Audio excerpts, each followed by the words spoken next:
Play store খুলতে গেলে সমস্যা এবং আপনি নিজে নিজে প্লে স্টোর খুলতে পারেন না। আজ আমি দেখিয়ে দিব সম্পূর্ণ প্রসেস যে কিভাবে আপনি নিজে থেকে এই ফোনের প্লে স্টোরটা খুলবেন। আর এইটা মূলত অপ্পো সিরিজের একটা ফোন। অপ্পো সিরিজের সকল ফোনে কিন্তু আপনি এই নিয়মেই প্লে স্টোর গুলাকে খুলতে পারবেন। আর প্লে স্টোর যদি না সমস্যা দেখায় অর্থাৎ তাহলে আপনি ডাইরেক্টলি প্লে স্টোর গিয়ে প্লে স্টোর খুলতে পারবেন। আর যদি সমস্যা দেখায় সেক্ষেত্রে আপনাকে সেটিংসে চলে যেতে হবে। সেটিংসে চলে যাওয়ার পর আপনার এখান থেকে অনেকগুলো অপশন চলে আসবে। এখান থেকে স্ক্রল ডাউন করবেন, অ্যাপসে চলে যাবেন। অ্যাপসে চলে যাওয়ার পর এখান থেকে অ্যাপ ম্যানেজমেন্টে চলে যাবেন। অ্যাপ ম্যানেজমেন্টে চলে যাওয়ার পর স্ক্রল ডাউন করতে করতে নিচে দেখতে পারবেন প্লে স্টোর এবং গুগল প্লে সার্ভিসেস নামে একটা অপশন রয়েছে। আপনি গুগল প্লে সার্ভিসেসে ক্লিক করবেন।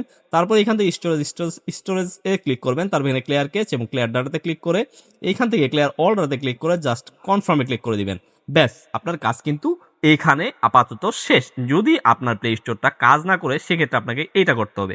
এইটা করার পর আপনি যেটা করবেন ডাটা কানেকশন দিয়ে নেবেন। ডাটা কানেকশন দিয়ে নেওয়ার পর যেটা আপনাকে করতে হবে সেটা হচ্ছে প্লে স্টোরে চলে যেতে হবে। প্লে স্টোরে চলে যাওয়ার পর এখানে সাইন ইন নামে অপশনটা দেখতে পাবেন। সাইন ইনে ক্লিক করবেন। সাইন ইনে ক্লিক করার পর এখানে আপনি দেখতে পারবেন একটুখানি আপনাকে ওয়েট করতে হবে। চেকিং ইনফো চলবে।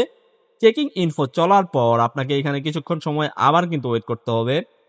দেখতে পাচ্ছেন এখানে আপডেটিং হচ্ছে, কেননা আমি এটার ক্লিয়ার অল ডাটাতে ক্লিক করেছি এবং ক্লিয়ার কেচে ক্লিক করে দিয়েছি।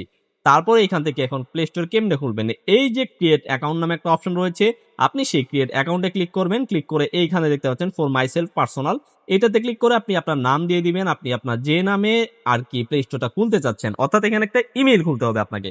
তারপর নেক্সটে ক্লিক করবেন। নেক্সটে ক্লিক করার পর এইখানে আপনি আপনার জন্ম তারিখ দিয়ে দিবেন। তারপর এখানে দিন দিয়ে দিবেন। তারপর এখান থেকে বছর দিয়ে দিবেন। দিয়ে দেওয়ার পর এখান থেকে আপনাকে যেটা করতে হবে নেক্সটে ক্লিক করে দিবেন। এখান থেকে মেল সিলেক্ট করে দিয়ে, যেহেতু এটা মেলের একটা অ্যাকাউন্ট, ফিমেলের একটা অ্যাকাউন্ট, সেই জন্য আমি এখানে ফিমেল সিলেক্ট করে দিয়ে জাস্ট নেক্সটে ক্লিক করে এইখান থেকে আমি আমার ইমেলটা দিয়ে দিচ্ছি। অর্থাৎ যে ইমেলটা দিয়ে আমি এই প্লে স্টোরটাকে লগ ইন করবো। অর্থাৎ আমি এটা কিন্তু এইখানে আমাকে ইমেল খুলতে বলছে, আমি এখানে ইমেল খুলছি।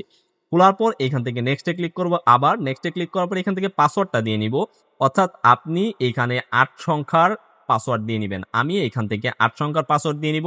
আপনি সংখ্যা দিবেন এবং কি এই সঙ্গে নাম যদি থাকে কারো, সেই নামটাকে কিন্তু আপনাকে যোগ করতে হবে, বা আপনি যে কোনো লেটার যোগ করতে পারেন। তারপর এখান থেকে নেক্সটে ক্লিক করব। নেক্সটে ক্লিক করার পর এইখান থেকে কিন্তু আরেকটা পপ আপ কিন্তু আমার সামনে চলে আসবে। এইখান থেকে দেখতে পারবেন যে এই যে নেক্সট এগিন, আমি সে আবার নেক্সটে ক্লিক করব। নেক্সটে ক্লিক করার পর এইখান থেকে আরেকটা অপশন আসবে। তারপর এইখান থেকে স্ক্রল আপ করে এইখানে আই এগ্রিতে ক্লিক করব। আই এগ্রিতে ক্লিক করার পর এইখান থেকে আমাকে কিন্তু কিছুক্ষণ সময় অপেক্ষা করতে হবে।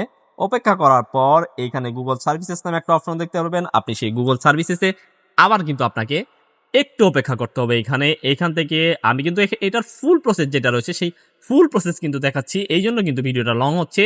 তারপর এখান থেকে এই যে অ্যাকসেপ্টে ক্লিক করবেন। অ্যাকসেপ্টে ক্লিক করার পর এইখান থেকে আপনাকে আরেকটা কাজ করতে হবে, সেটা হচ্ছে এইখান থেকে অ্যাকসেপ্টে ক্লিক করবেন। এগিন দেখতে পাচ্ছেন এখানে আমার প্লে স্টোর অ্যাকাউন্ট কিন্তু সঠিকভাবে খোলা হয়ে গেছে। সো ভিডিও দেখে যদি ভালো লেগে থাকে তাহলে অবশ্যই চ্যানেল সাবস্ক্রাইব করে রাখবেন।